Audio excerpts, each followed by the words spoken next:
मगर इसमें से पता चलता है सर कि मेरा सही मशीन है कि नहीं है। और ये इसमें आएगा तो आपको क्या पता चला? इसमें है कि कोई मतलब बराबर माल उठा के रखे हैं, हमको बचने का भी चांस है, बचने का भी नहीं चांस है, दोनों रहता है। और ये मतलब पूरा मशीन खतरे में काम ही नहीं करेगा। तो देखिए आपको ये चीज़ जो है, ये आपका देखिए कलर इंडिकेटर है। आप सीधा मतलब है कि जब आपका ये ग्रीन जोन में है तो आपको यही समझना है कि हमारा जो क्रेन का ऑपरेशन हो रहा है बिल्कुल सेफ जोन में है। लेकिन जैसे आप येलो में जाते हैं तो आपको मतलब सीधा इसका मतलब है चांस कि बचने का नहीं रहता। हमको जो है कुछ जो हमारा सेफ मेथड है वो उससे 100 में से मतलब 95%, हाँ, मतलब कि हमारी खतरा है। मतलब कि जो है 5% हम येलो जोन में हैं, कुछ खतरा है। लेकिन जैसे रेड जोन में जाएगा तो आपको पूरी तरह सिग्नल देगा कि आप क्रेन ऑपरेशन को स्टॉप कर दो। यस। इसका मतलब ये हो गया। ठीक है, यहाँ तक तो हम बात कर लिए। दूसरा चीज़ जो है, अब देखिए कि जो सिग्नलिंग है, सिग्नलिंग के बारे में आपको बताया गया। ये बोलता है कि जब क्रेन का ऑपरेशन होता है तो ऑपरेटर को वहाँ पर जो है, हमको जिसको बैक्समैन फ्लैगमैन भी बोलते हैं, ये क्यों ज़रूरी होता है? ये क्यों क्रेन में क्यों ऑपरेशन में ज़रूरी है फ्लैगमैन का? ये सब जरूरी है कि ड्राइवर को सिग्नल देगा, उसका काम ही रहता है। सिग्नल देगा। हाँ। कहाँ क्या करने के लिए सिग्नल देगा वो उसका काम रहता है क्रेन को आगे पीछे करने के लिए, सब माल वाल उठाने के लिए। ठीक है, ये देगा। अच्छा, ये मेरा मानना है कि जब भी कोई मटेरियल, हेवी मटेरियल हो या कोई इसका क्रेन ऑपरेशन एरिया हो तो इसको बैरिकेड करके रखना चाहिए। क्यों रखना चाहिए बैरिकेड करके? क्योंकि हम क्रेन घुमाते समय ड्राइवर आगे देखता है, माल उठा के रखता है, इसलिए बैरिकेड करके रखना है। कोई आदमी उसके नीचे ना आ जाए, बैठे ना छाए में, क्योंकि हमारे क्रेन के छाँव में बैठ जाते हैं लोग बाग, जिससे ऑपरेटर को अगर पता नहीं चलता तो वो धक्का चोट लग जाता है, खतरा रहता है क्रेन के नीचे बैठने। इसलिए हम लोग बैरिकेड करवाते हैं। एक ऑपरेटर रहता है और हेल्पर आगे पीछे देखता है जब मशीन चालू होती है, और ऑपरेटर को बताता है जो भी। कभी कभी जो है आप देखेंगे कंस्ट्रक्शन साइट पे कि दो लोग सिग्नल देने लगते हैं, आप क्या करेंगे उस समय? उसमें सर देखते हैं कि कौन सही सिग्नल दे रहा है, कौन गलत सिग्नल दे रहा है। तो आप ये कैसे जान पाएंगे कि कौन सही दे रहा है, कौन गलत दे रहा है? वो हमको भी समझ में आ रहा है ना सर, हम माल को उठाते हैं तो पता चलता है कि किसका सिग्नल सही है, किसका नहीं, आपको क्या करना है ऐसी परिस्थिति में जब दो लोग मना भी करते हैं। नहीं, मना करते हैं, ठीक है। जैसे दो लोग सिग्नल दे तो आपको क्रेन ऑपरेशन को स्टॉप कर देना है और आपको ये बताना है कि जिनको भी सिग्नल देना है, कोई एक आदमी सिग्नल दीजिए, हम कंफ्यूज ना हो। दो आदमी सिग्नल देंगे तो हमको समझ में नहीं आएगा, हम जो है कंफ्यूज हो जाएंगे क्या करना है और क्या नहीं करना है। ठीक है, ये चीज़ है। और हमारा कुछ वेदर कंडीशन भी है, स्पीड, कुछ विंड स्पीड, मान लीजिए हमारा कुछ रफ वेदर रहा, बारिश का मौसम रहा, आंधी तूफान रहा, ऐसा कुछ मौसम है तो जो क्रेन ऑपरेशन होता है कितना किलोमीटर, तूफान में तो नहीं करेंगे, लेकिन एक नॉर्मल जो स्पीड है, विंड स्पीड हमारा जो है कितना जो है रहने से जो है कर सकते हैं? वो हमारी रहने से 40-42 के ऐसी स्पीड रहती है सर परसेंट।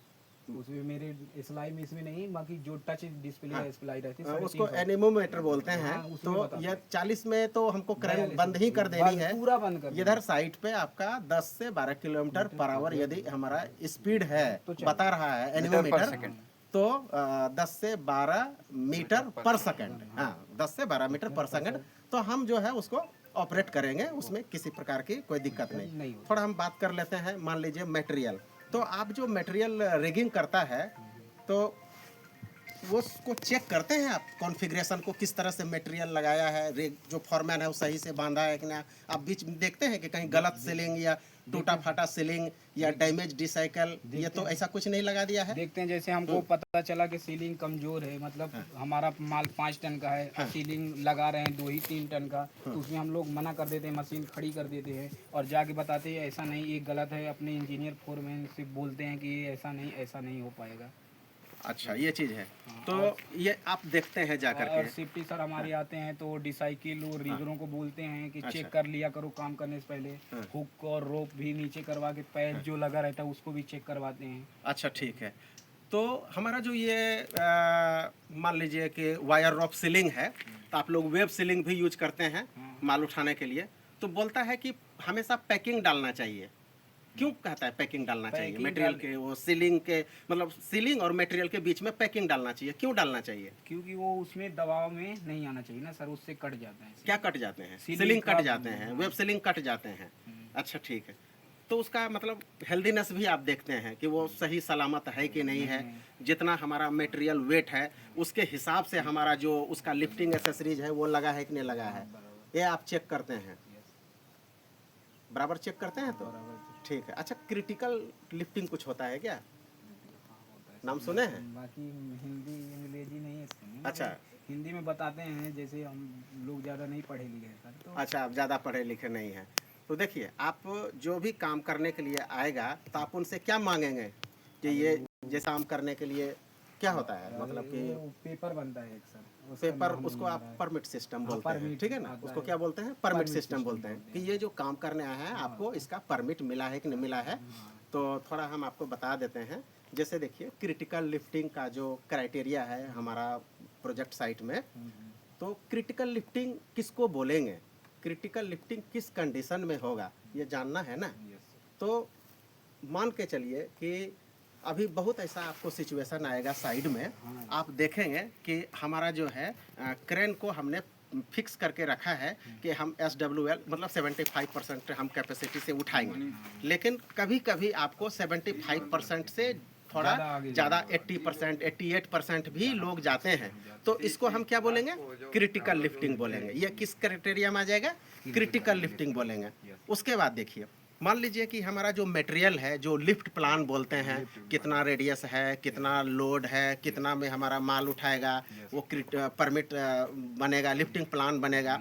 तो ये लिफ्टिंग प्लान जो आपका बनेगा 20 टन और 20 टन से अधिक में, तो यदि माल उठाएंगे तो हमको लिफ्टिंग प्लान लेना पड़ेगा। तो ये भी कंडीशन हो गया। यदि 20 टन से आपका माल नीचे है तो लिफ्टिंग प्लान का वहाँ ज़रूरत नहीं है। वहाँ पर क्या करेंगे, हमारा जो लोडिंग अनलोडिंग का एक चेक लिस्ट है उसके हिसाब से हम देख लेंगे कि सब कुछ बराबर है, तो फिर हम काम को आगे बढ़ाएंगे।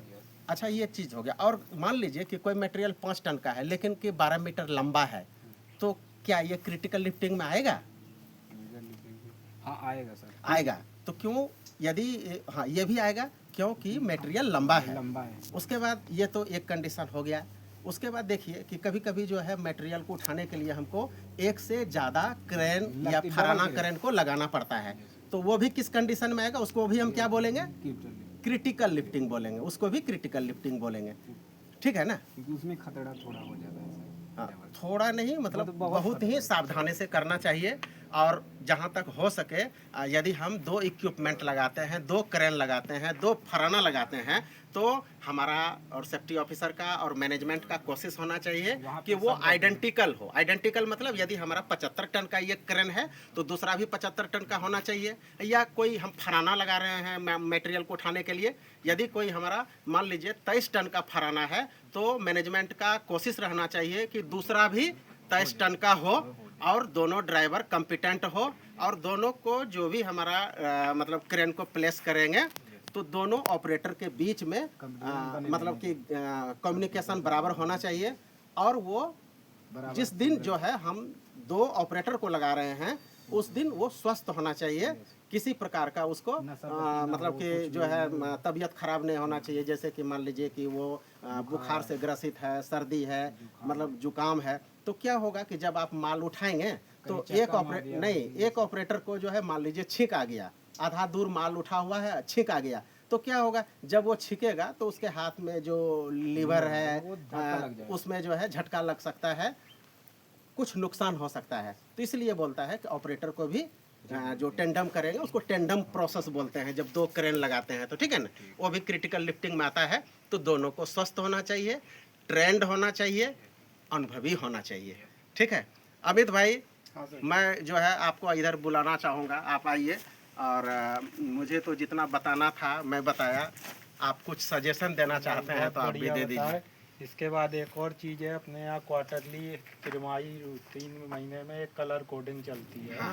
हुक में होता है, हुक में, सीलिंग में, डीसाइकिल में, जो भी आपके लिफ्टिंग टूल टैकल हैं या लिफ्टिंग इक्विपमेंट है, तो उससे आपको ये पता लगेगा कलर कोडिंग से, हाँ भाई इस सामान का इंस्पेक्शन हुआ है और ये सामान काम करने लायक सही स्थिति में हो। ठीक है, जैसे अभी आपका चल रहा है रेड कलर, 31 दिसंबर तक रेड रहेगा, उसके बाद फिर अगले 3 महीने चेंज होगा। तो अभी आप जो भी सामान काम में लेते हैं सीलिंग वगैरह, उस पर इंश्योर कर लें कि वो लाल कलर होना चाहिए। दूसरा, जो आपके रिगिंग में काम कर रहे हैं वो लोग रिगर ही होने चाहिए, है ना। ऐसा नहीं हो कोई हेल्पर सीलिंग लगा दिया, हेल्पर को सीलिंग लगाना नहीं आएगा ठीक से, हो सकता है वो गलत लगा दे, आप उठाएं और माल झटका मार जाए। ठीक है, तो उसमें हेल्पर को तो क्या कोई बोलेगा, सारा गलती आप पर आएगा। ठीक है, तो ये ध्यान रखना है कि मैं तो सही काम कर रहा हूँ, मेरे साथ जो टीम काम कर रही है वो भी सही है कि नहीं, और उसके बाद जो मेरा मशीन और टूल टैकल है वो भी सही है कि नहीं। क्योंकि हमारे इस काम की सफलता केवल हमारी काबिलियत पर निर्भर नहीं करती है ना। तुम बहुत काबिल हो लेकिन क्रेन ठीक नहीं है तो भी गड़बड़ हो सकती है, तुम काबिल हो, तुम्हारी टीम में कोई सदस्य गड़बड़ है तो भी गड़बड़ हो सकती है।